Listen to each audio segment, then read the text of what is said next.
Welcome to Catcast, a bi-weekly podcast delivering interviews, arts, culture, and history from New York's Catskill Mountains. This week, the first in a new series called Catskill Historical Views, an audio companion to Catskill Tri-County Historical Views, published by the Gilboa Museum and Juried History Center. This is Episode 1, John Davenport Clarke, farmer, forester, congressman. An interview with Bill Birns, who wrote about John D. Clarke in Volume 1, Issue 2 of Catskill Tri-County Historical Views. You can find a copy at catskilltricounty.org. Davenport called Delaware County home, and so does Bill Birns. Well, my name is Bill Birns. I have lived in Delaware County for 49 years. Next year will be my 50th anniversary as a Delaware County guy. I've always been active in politics in Delaware County. In fact, I could point out that there have only been 3 successful countywide Democratic candidacies in Delaware County in the last, since 1933, and I managed 2 of them.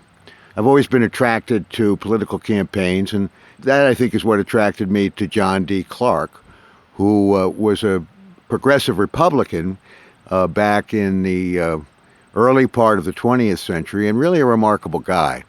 You say that Clarke is Hobart's greatest son.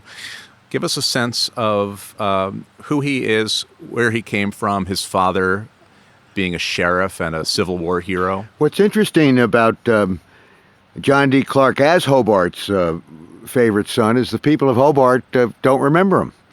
When I started my research on the article, I went to Hobart and walked up and down the street and spoke to various people in bookshops, because Hobart is the book village of the Catskills, and they'd never heard of John D. Clarke. But John Lamport, who is one of the few farmers remaining in Hobart, he didn't know John D. Clarke specifically, but he knew the family. The Clarke family came to Delaware County in the 18th century.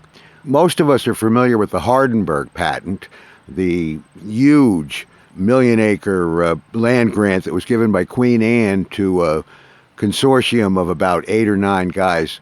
Took the name of one of them, Johannes Hardenberg. And that pretty much covered most of the Catskills, but not all. And there was something called the Bradt patent, B-R-A-D-T, which was granted to Philip Livingston. The Livingstons are all over the Catskills and the Hudson Valley, and also to the Clarke family. Now, my guess is that maybe the Clarke family were the people who were actually going to come and settle the land and try to develop it, and Philip Livingston was probably the money behind the land. Most of us are aware, many people are aware anyway, of the fact that so much of the Catskills was rented land for a great deal of time until the 1840s. So the Bradt patent included the Clarke family. It was about a 40,000 acre patent of land. And William Clarke, who was John D. Clarke's father, and he actually went to Kansas with John Brown and fought in what's known as Bleeding Kansas. Folks may remember that from their high school history studies, where there was a terrible clash pre-Civil War between those people who wanted Kansas to be a free state without slavery, and those people, many of whom were coming over the borders from Missouri, which was a slave state, who were hoping to make it into a slave state, and ended up in a really bloody mess. And John Brown, who of course became famous later for the Harper's Ferry raid, one of the things that really helped bring on the Civil War and heat up the tension between the slaveholders and those who believed in freedom. So when the Republican Party was founded in 1854, it was founded with a coalition of Whigs, who were largely folks who were interested in commercial activity as opposed to land-based activity, and abolitionists, as well as people who had various views on what to do about the slave question. And William Clarke was right there. You know, his bona fides as an anti-slavery man were pretty strong. He survived Bleeding Kansas, not everybody did, came back to Delaware County and was elected sheriff of the county. So when John D. Clarke was born, he was born to a fairly prominent family, and certainly a very Republican family. And people have to remember that in the time of John D. Clarke's birth, the Republican Party was what we would term the progressive party today, and the Democratic Party, which was the party of the South, was seen as the party of slavery. Both Northerners who sympathized for some reason with Southern slaveholders and the Southerners. So he was in the right place in terms of where I think most of us today would want to see somebody at that time. So then John Davenport Clarke, his son, he went to the local schools? Yeah, think about, he went to the common school, which was common. The common schools were the one-room schoolhouse that we think of today. They were throughout the state of New York, and in Delaware County there were many, many, many common schools because they covered an area that allowed people to walk to school. Both he and his sister Eleanor were outstanding students in the common school. And then Hobart didn't have a high school at that time. It's interesting that the Hobart School is today in Hobart. It's the Civic Building, and people are justly proud of their high school, which closed, I think, 1973, something like that, when a merger occurred with the South Courtright School. But that hadn't been thought of in John D. Clarke's day. And so the place to go to school was like 20 miles down the river, down the road, Route 10 today, to Delaware Academy. Delaware Academy, I believe, is the second oldest school in Delaware County, with Franklin Literary Institute being the first. And there at Delaware Academy, John Davenport Clarke was a star. I mean, just think about that boy or girl today who plays the sports and is in the band and gets straight A's. That was John D. Clarke. He was kind of the all-around outstanding student at Delaware Academy, and was a very good baseball player as well. He ran the 440 in 52 seconds, which is pretty respectable even today. So this was a great athlete, a great student, and really somebody that kind of think of the all-American boy, somebody who other people were very much drawn to. Did he go to college? He did. He went to Lafayette, which is a very good school. Today, Lafayette continues in Bethlehem, Pennsylvania. And at Lafayette College, he, again, excelled in sports. He was an outstanding pitcher at Delaware Academy, and at Lafayette, he was an outstanding track star. He was an outstanding student. And when he graduated in something like 1896, somewhere around there, I believe, he won the graduation award as the outstanding athlete in the school. And then he goes on to work at U.S. Steel. Well, before that, actually, he went out to the Colorado School of Mines. Today, many of our listeners remember the battles over fracking locally here in the Catskills. We have come to the point where we realize that some of the extraction that we've done in the earth has had some serious environmental problems. But in the late 1800s, early 1900s, mining and mining engineering was sort of the cutting edge certainly of engineering education. So he went to the Colorado School of Mines in order to study mining engineering. Interestingly enough, Herbert Hoover was a mining engineer and made his original reputation that way. So it was really a hot field. It would be kind of being a digital engineer today, perhaps. He had one more year of eligibility, if they were counting eligibility in those days, and therefore he was able to pitch for the Colorado School of Mines as well. So he continued his athletics in graduate school. And then in 1901, he got a job with J.P. Morgan. And what Morgan did was he had already purchased a number of steel companies, but the major steel producer in America and in the world was Carnegie Steel, Andrew Carnegie. Carnegie, of course, is responsible for many of the libraries around our Catskills, gave money to build libraries. Carnegie was not particularly interested in selling, I don't believe, so J.P. Morgan asked him what price he would want for Carnegie Steel. The story is that Carnegie wrote a very large figure, wouldn't be particularly large for a corporation today, but very large for 1901, figuring this guy's never going to give me this kind of money. And J.P. Morgan did. He founded U.S. Steel, which at that time was the biggest corporation in the world.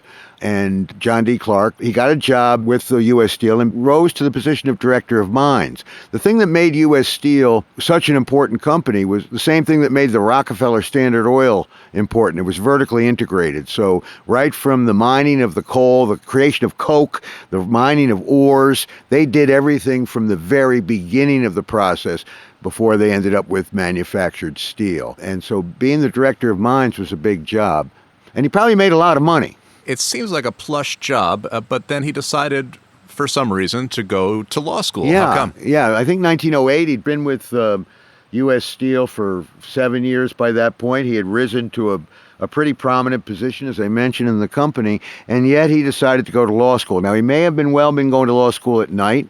It was Brooklyn Law, and he did get his law degree sometime around 1911, and he did go into the practice of law at that point. I think he had his eye on a political career early. It was not traditional necessarily for people to come out of the corporations. U.S. Steel being so big might not have been so popular, and it probably put him in a better position as an attorney. But he ended up practicing law in New York City in a firm that he and a partner had established. And then, like other notable Catskill kids, like John Burroughs, he comes back up here, buys a Delaware County farm where he practices sustainable agriculture. Yeah, not only did he buy a Delaware County farm, he sort of bought the Delaware County farm. Arbor Hill, today it's on Arbor Hill Road. At that time, there was a long bridge that went across the west branch of the Delaware out to what we call today Route 10.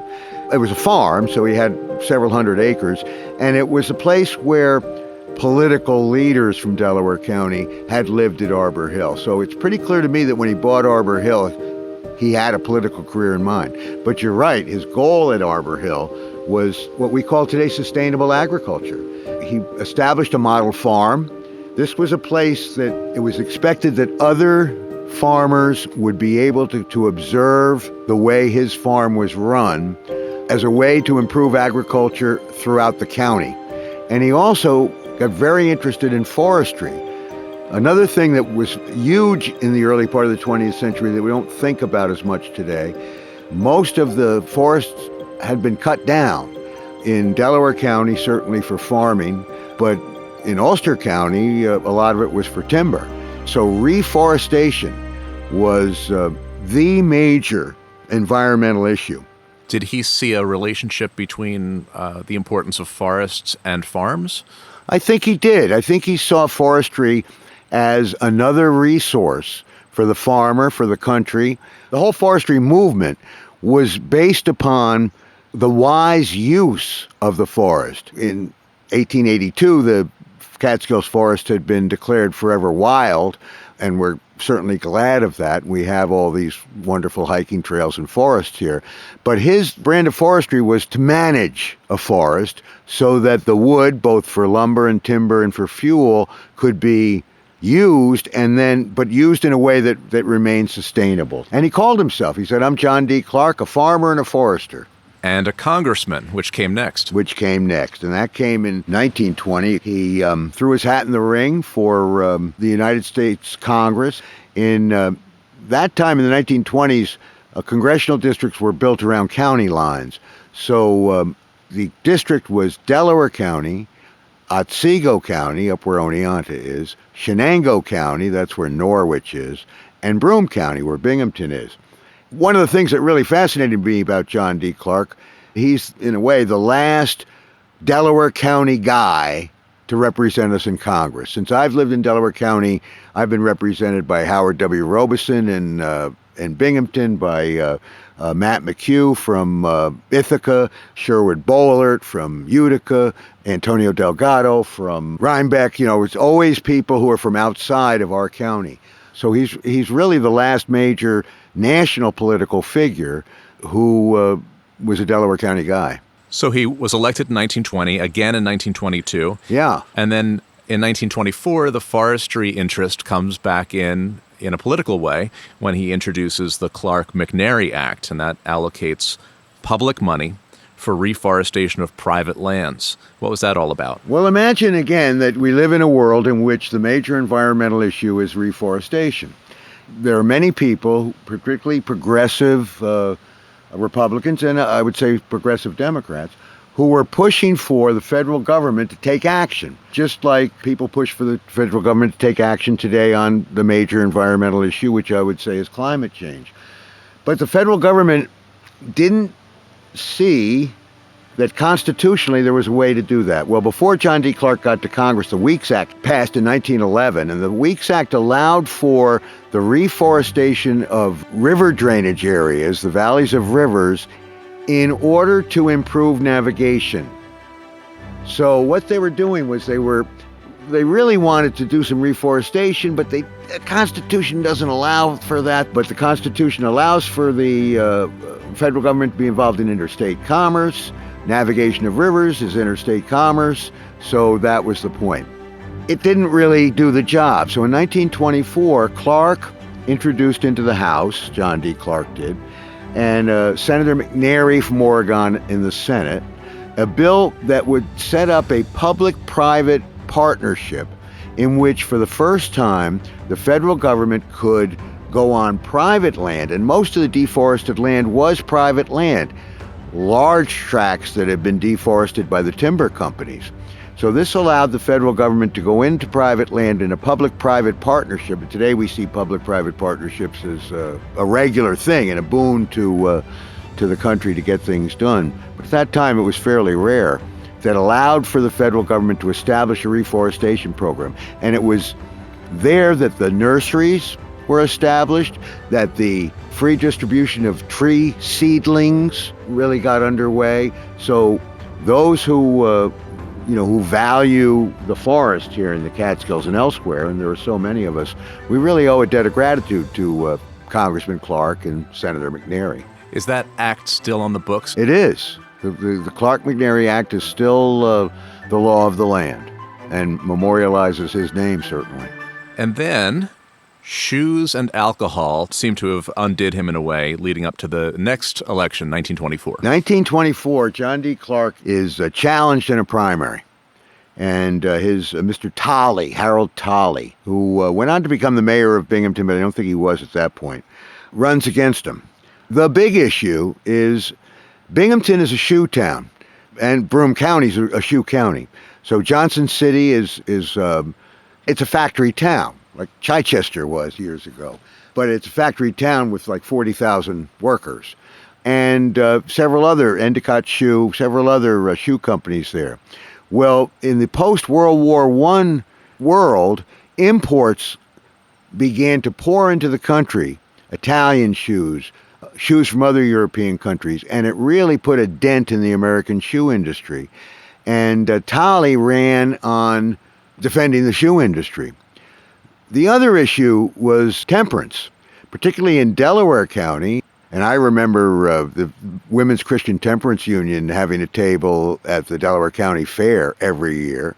The Women's Christian Temperance Union and other temperance organizations, the Anti-Saloon League, which, by the way, John Burroughs was a dues-paying member year in and year out. These organizations were fighting against what they saw as the scourge of alcohol. And that was really much a women's issue. What many people saw was that men would get their paycheck and drink it up before they got home to buy milk and eggs and bacon. And Clarke wasn't strong on that issue to the thinking of the Women's Temperance Christian Union.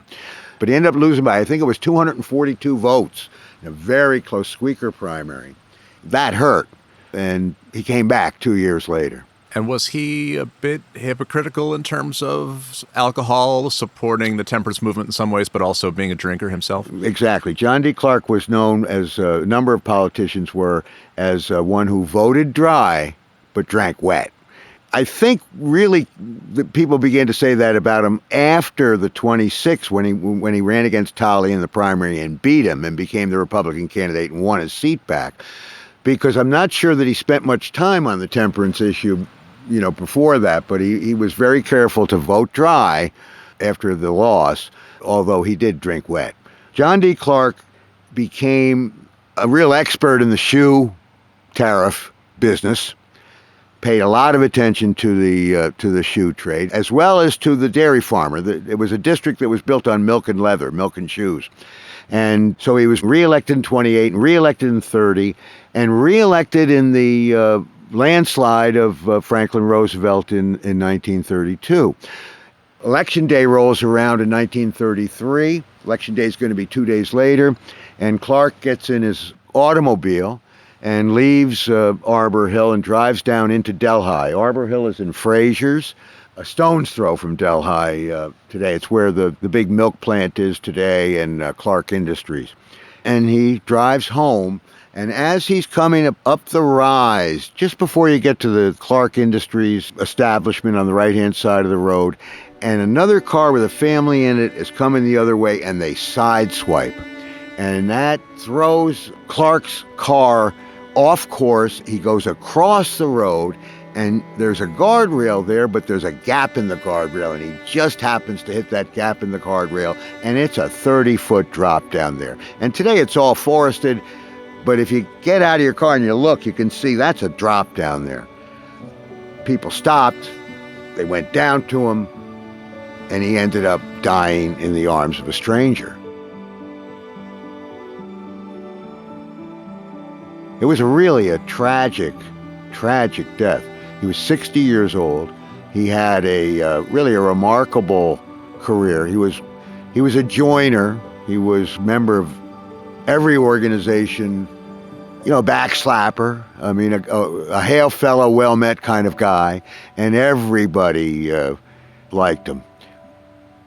I think the funeral was the next Wednesday, the day after Election Day. It was held in Delhi at what I think now is the Union Church up there, and 1,500 people packed the funeral. Then his wife Marion fills out the remainder of his term. Was there a special election, or did she just step up and say, I'm going to fill the term? No, there's always a special election for the Congress. A governor, for example, if a senator leaves office for any reason, the governor of that state can appoint somebody to fill out his term. But the House of Representatives is the people's house, and only elected representatives are allowed to be there.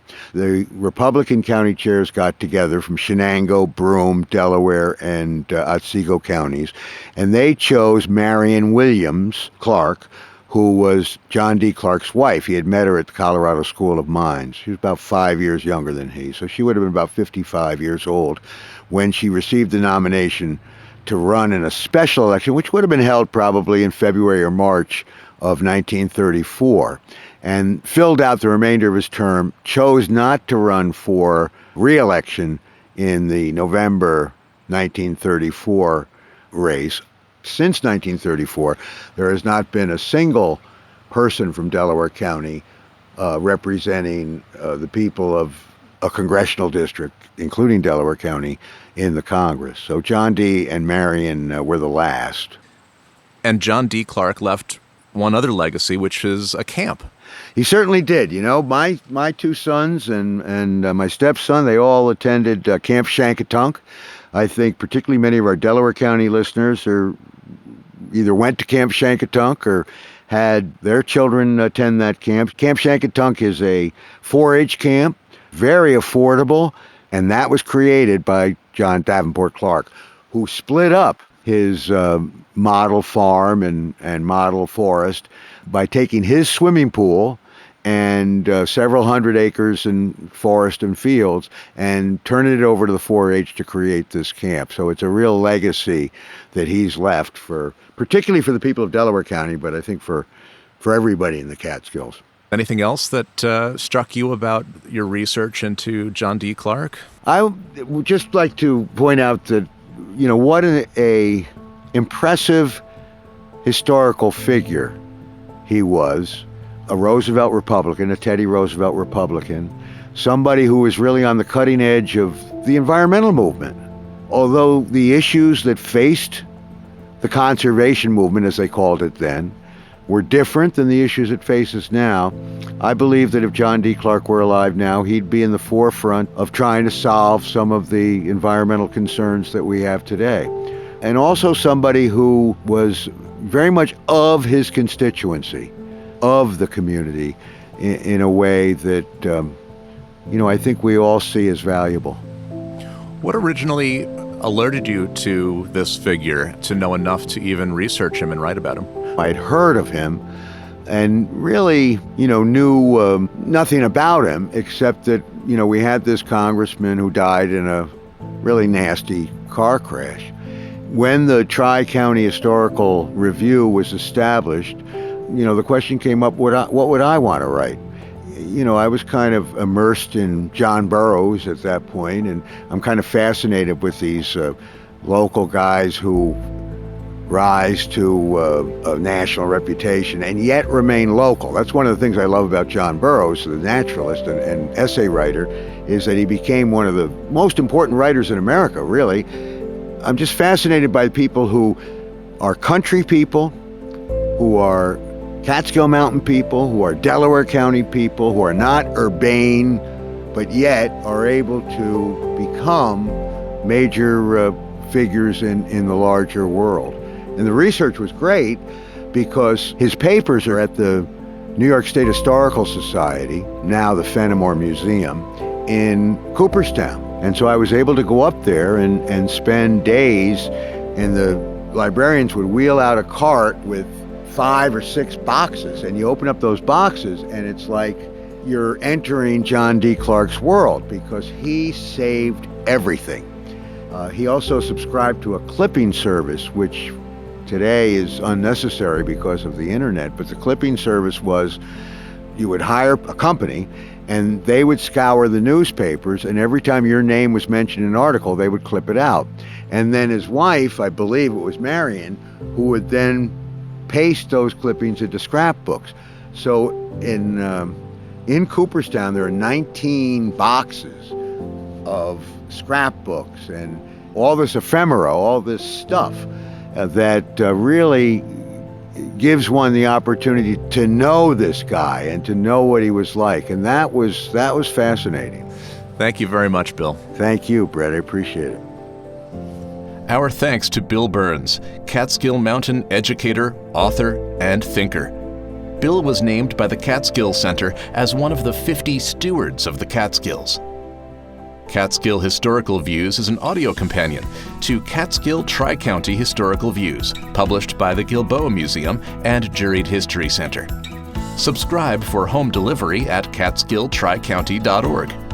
This series is also supported by the Zadock Pratt Museum in Prattsville, New York, and online at zadockprattmuseum.org. Piano Reg, thanks to Tony Corretto.